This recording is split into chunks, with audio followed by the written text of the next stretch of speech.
감사합니다. 우리 옆에 분하고 인사하겠습니다. 잘 오셨습니다. 뒤에 있는 분하고 인사합니다. 은혜 받으십시다. 감사합니다. 오늘 말씀의 제목이 새벽 이슬 같은 은혜입니다. 성도 여러분, 이슬이라고 하면 어떤 이미지가 떠오르십니까? 혹시 누군가의 얼굴을 떠오르신다면 그분은 지금 사랑하고 있는 관계일 겁니다. 혹시 아침 이슬 그럴 때 김민기나 양희은이 생각이 나신다면 그분은 386 세대일 겁니다. 혹시 이슬 그랬을 때 소주 생각이 나신다면 그분은 상당한 애주가이실 겁니다. 우리는 이슬 같다 그러면 별 존재감 없는 것으로 생각하기 쉽습니다. 왜냐하면 이슬은 해가 나면 다 없어지기 때문에 별 힘이 없고 존재감이 없는 것을 이슬 같다라고 표현할 수가 있을 겁니다. 그런데 이렇게 우리나라는 이슬 그러면 상당히 낭만적인데 이스라엘에게 이슬은 절대적인 겁니다. 이스라엘에게는 이슬은 생명과 같은 겁니다. 우리나라 장마 때 하루 오는 비의 양이 이스라엘의 1년 강우량입니다. 1년에 600mm밖에 안 오는 나라가 이스라엘입니다. 비가. 그러니까 하루 비 오는 것밖에는 1년 비가 오지 않는 이스라엘에서 1년 내내 농사 짓고 과일이 자라고 식물이 자랄 수 있는 비결은 이슬이 있기 때문에 가능한 거예요. 그래서 이슬은 이스라엘에게는 생명과 연결되어 있습니다. 창세기 27장 28절에 보면 믿음의 족장 이삭이 아들 야곱을 집을 떠나보내면서 축복해 줍니다. 족장에 축복하는 장면이 나옵니다. 근데 그렇게 축복합니다. 하나님은 하늘의 이슬과 땅의 기름짐이며 풍성한 곡식과 포도주를 내게 주시기를 원하노라. 하나님이 너에게 이슬이 되기를 원한다는 그런 뜻입니다. 아니 우리 생각으로는 폭포수처럼 많은 은혜를 달라고 했을 텐데 그런 개념이 아니에요. 하나님은 너한테 이슬과 같이 되기를 원한다 하는 거예요. 그러니까 이스라엘 백성들에게 이슬은 얼마나 중요한 건지 알 수 있는 겁니다. 특별히 오늘 본문의 말씀을 보면 5절에 하나님을 당신을 이렇게 소개합니다. 나는 이스라엘에게 이슬 같다라고 표현하십니다. 이슬 같대요. 우리 생각으로는 나는 이스라엘에게 소낙비 같은 축복을 주겠다 이것도 아니고 나는 이스라엘에게 폭풍처럼 주겠다는 것도 아니고 이슬같이 주겠다. 난 이스라엘 이슬이다 말씀하세요. 우리가 보기에는 힘없는 존재고 존재감 없는 거고 해가 뜨면 없어지는 그런 참 부족하고 작은 부분 같지만 하나님은 그렇게 생각하지 않는다는 말씀이에요. 저는 그래서 이 밤 오늘 이 말씀을 함께 나누면서 왜 하나님이 당신을 이스라엘에게 이슬이라고 표현했는지, 과연 21세기 살아가는 우리에게 이슬과 같은 은혜가 무슨 뜻인지 이 말씀을 함께 나누며 은혜를 나누고자 합니다. 바라기는 올 1년 동안 이슬과 같은 은혜가 저와 여러분에게 날마다 조용히 주어지는 은혜가 있길 바랍니다. 첫째로 왜 하나님이 이스라엘에게 이슬이라고 표현했을까요? 첫째로 이슬은 생존의 절대적인 요소가 되기 때문입니다. 중동적 이스라엘은 10월에서 4월까지가 우기입니다. 6개월 정도 우기입니다.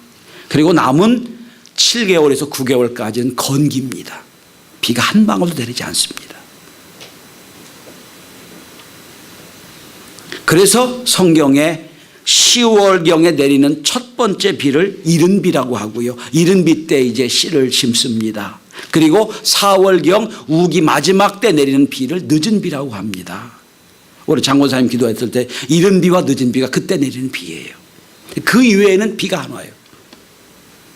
그런데 그러면 그 이스라엘 백성들의 초목, 이스라엘 백성들의 곡식 뭐로 키웁니까? 비가 안 오는데. 지금처럼 관계시설이 잘 발달된 그런 때가 아닙니다. 고대는.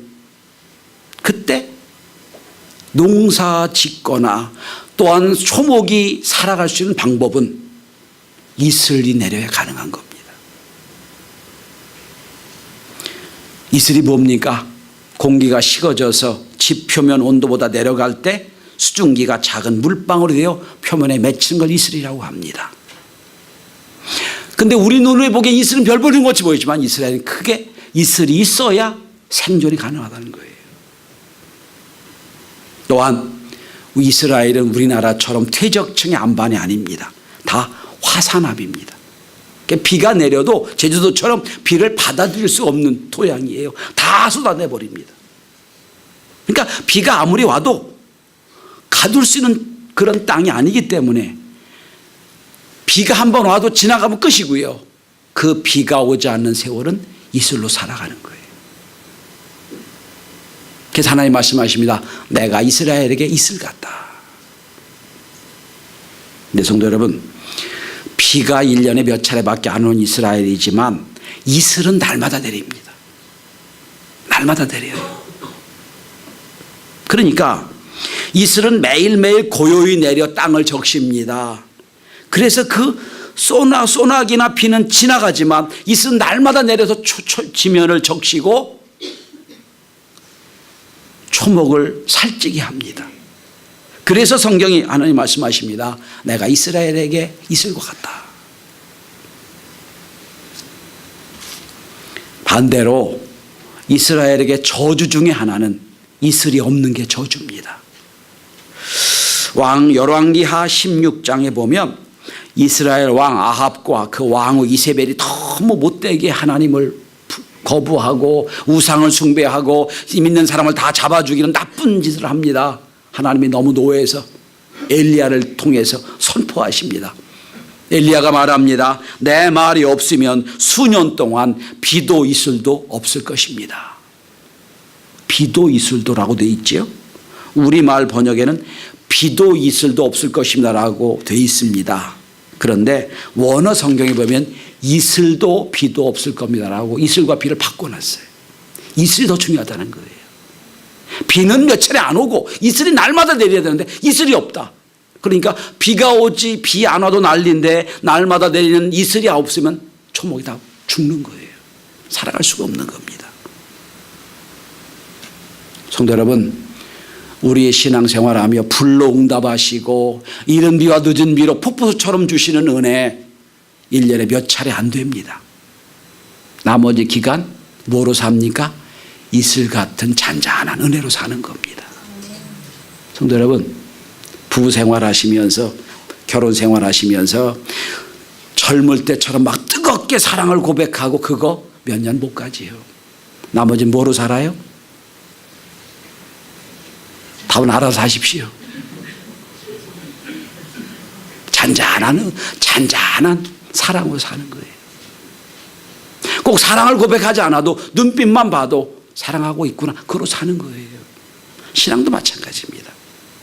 우린 날마다 그냥 폭풍우처럼 막 큰 소낙비처럼 큰 은혜를 구합니다만 하나님은 그건 몇 차례 안 주세요. 나머지는 잔잔하게 있는 듯 없는 듯 내리는 이슬로 살아가는 겁니다. 그래서 하나님 말씀하십니다. 이슬, 내가 이스라엘 백성이 이슬이 된다.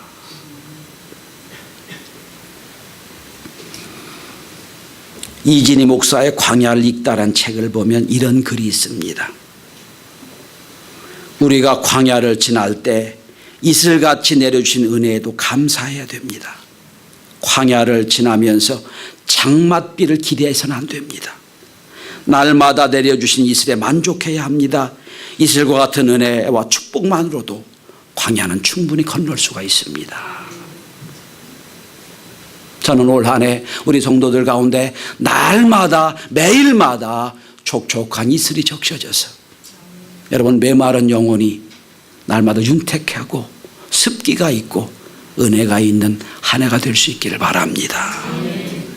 둘째로 왜 이스라엘에게 하나님이 이슬과 같은 존재냐? 이슬은 새벽에만 내립니다.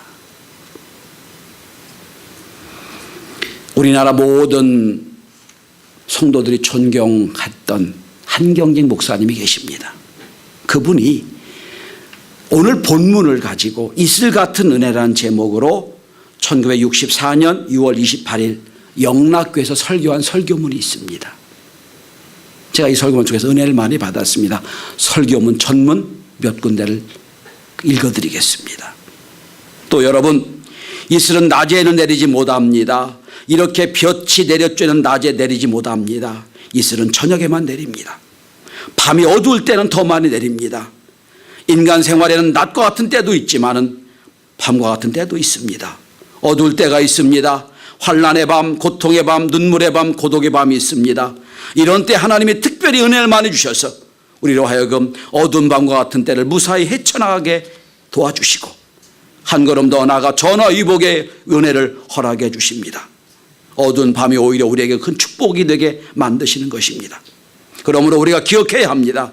우리가 어두운 밤과 같은 때를 지나게 가게 되면 이때야말로 하나님께서 특별히 우리에게 은혜 주실 때 그걸 기억하고 은혜 받기를 위하여 내 마음을 준비해야 될 것입니다.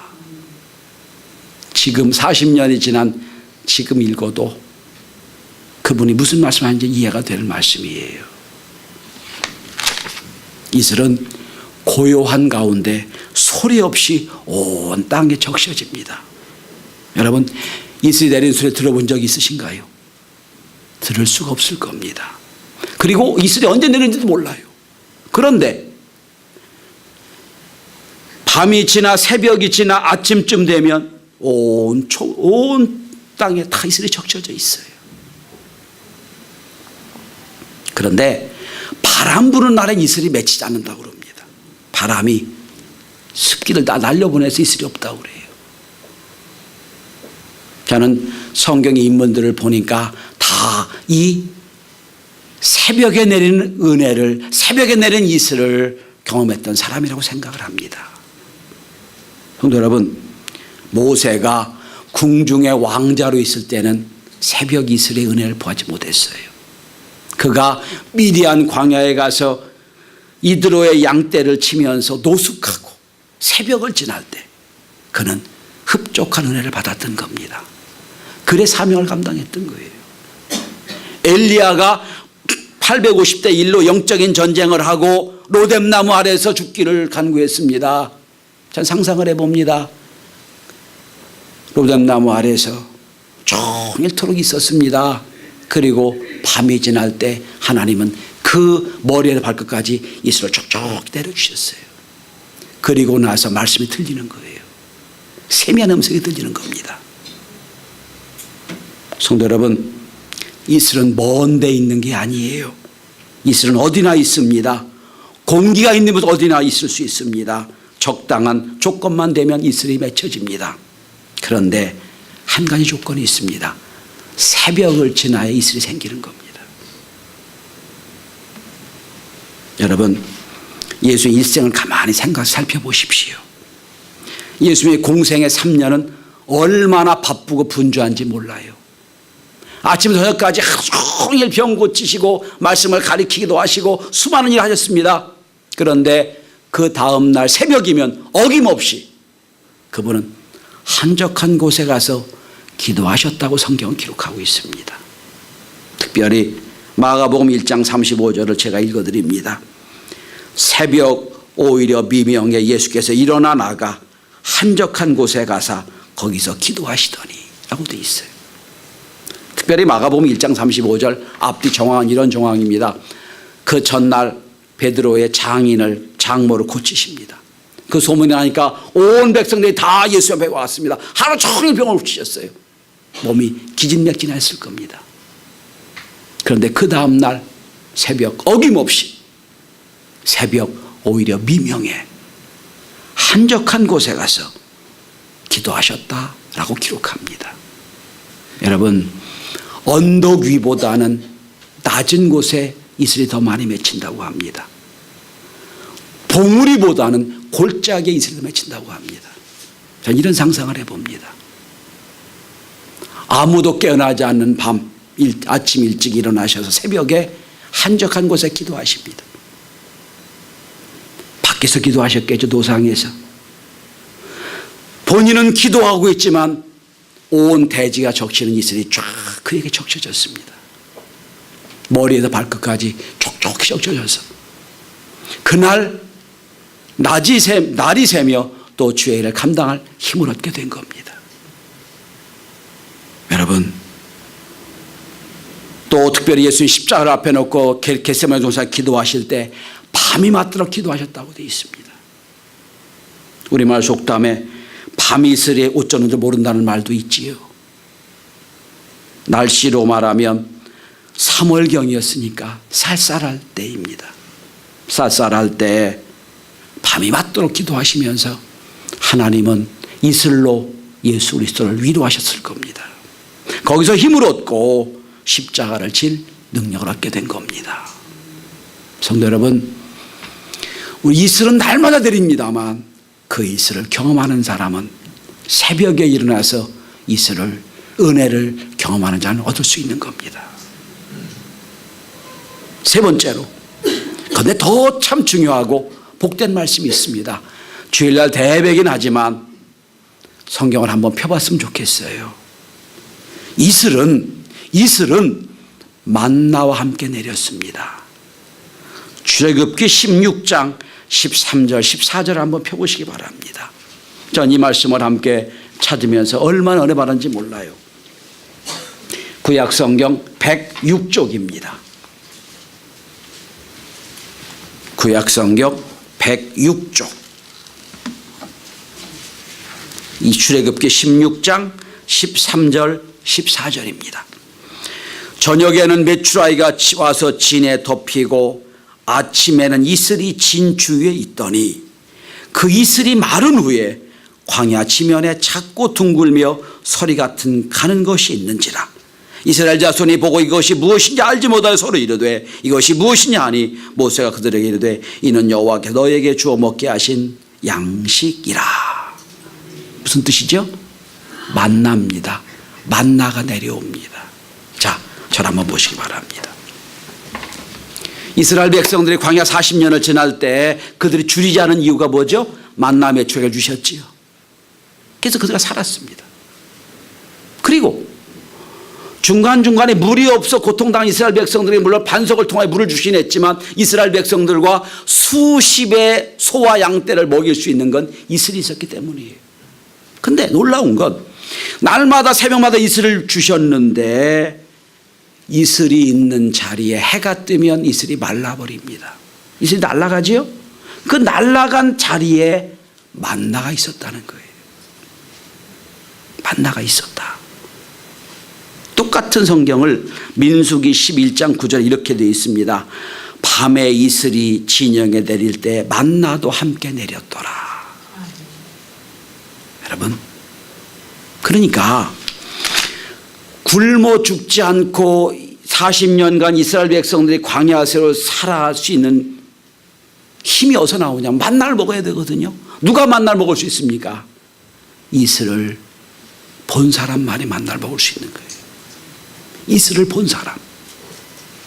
새벽에 일찍 일어나서 이슬을 본 사람, 그 이슬이 마르며 동시에 그 속에 만나가 생긴 거예요. 성도 여러분, 우리가 지난주에 그런 말씀을 일용할 양식이 뭐냐? 내일의 양식을 말씀드렸지. 내일의 양식. 그 양식이 만납니다. 만나를 어떻게 주셨습니까? 이슬이 내리는 곳에 만나를 주신 거예요. 성도 여러분, 홍해가 갈라지고 반석에서 물이 나온 것만 기적이 아니에요. 365일 날마다 광야에 이슬이 생긴 것 자체가 축복이 은혜입니다. 이슬이 생긴 뒤에 뭐가 생겼다고요? 만나가 생겼다는 거예요. 만나가 있다는 거예요. 여러분, 오늘 우리가 충분히 은혜를 받고 전 주의 전에 왔다고 생각을 하십니다. 왜냐? 여러분들이 지금 오늘 양식 만나를 먹어야 살기 때문에 오신 거거든요. 여기까지 오신 이유가 오실 수 있는 비결이 뭐예요? 하나님이 은혜 주셔서 오신 거예요. 광야에는 비가 내리지 않는 대신 이슬이 내립니다. 수억 개 이슬방울이 내려요. 그 이슬을 먹고 사람도 살고 짐승도 살고 온 초목이 사는 거예요. 그런데 초목과 짐승과 다른 것들은 이슬만 먹고 삽니다만 이스라엘 백성들은 특별히 이슬 뒤에 만나 주셔서 산 거예요. 만나를 먹으려면 반드시 이슬이 내리는 새벽에 일어나서 이슬을 봐야만 됩니다. 그래서 새벽에 은혜가 있다는 겁니다. 성도 여러분, 1년을 또한 일평생을 믿음으로 살기 위하여, 우린 피곤치 않게 살기 위하여 새벽에 주시는 만나를 경험할 수 있길 바랍니다. 자, 마지막 네 번째입니다. 하나님이 이스라엘 백성이 됐습니다. 왜? 생존에 관한 거기 때문에 그래요. 하나님이 이스라엘에게 밤에 새벽에 주셔서 그래요. 또 하나님은 이스라엘과 더불어 만나 주셨습니다. 마지막 네 번째. 그런데 이슬은 내린다고 되는 게 아니에요. 이슬을 받아들여야 됩니다. 받아 먹어야 됩니다. 사막지대인 이스라엘이 갑자기 광해도 홍수가 날 때가 있어요.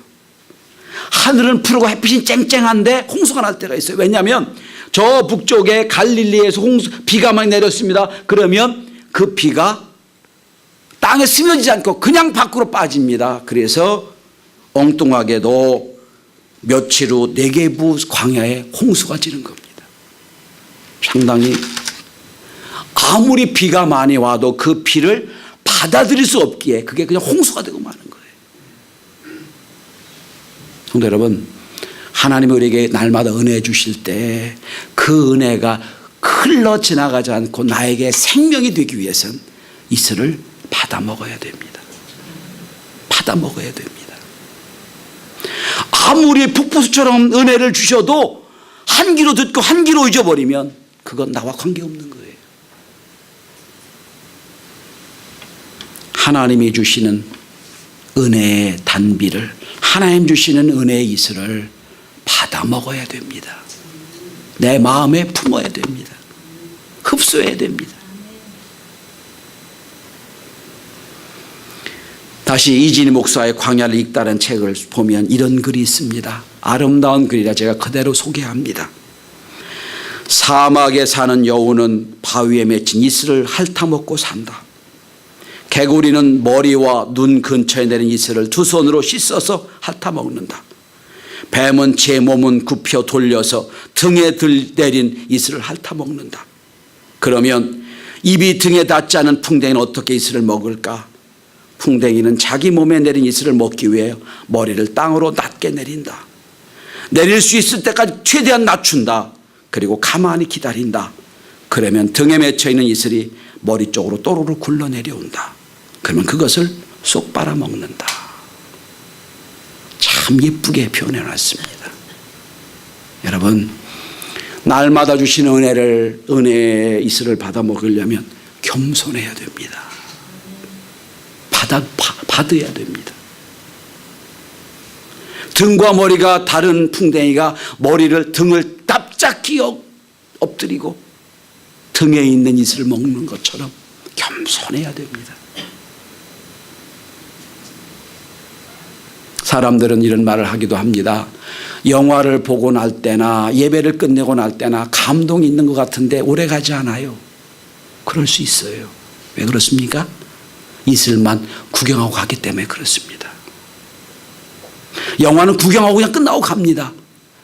교회의 말씀은 말씀을 듣고 내 삶 속에 내 삶에 그걸 흡수해야 됩니다. 그래 내 영혼이 됩니다.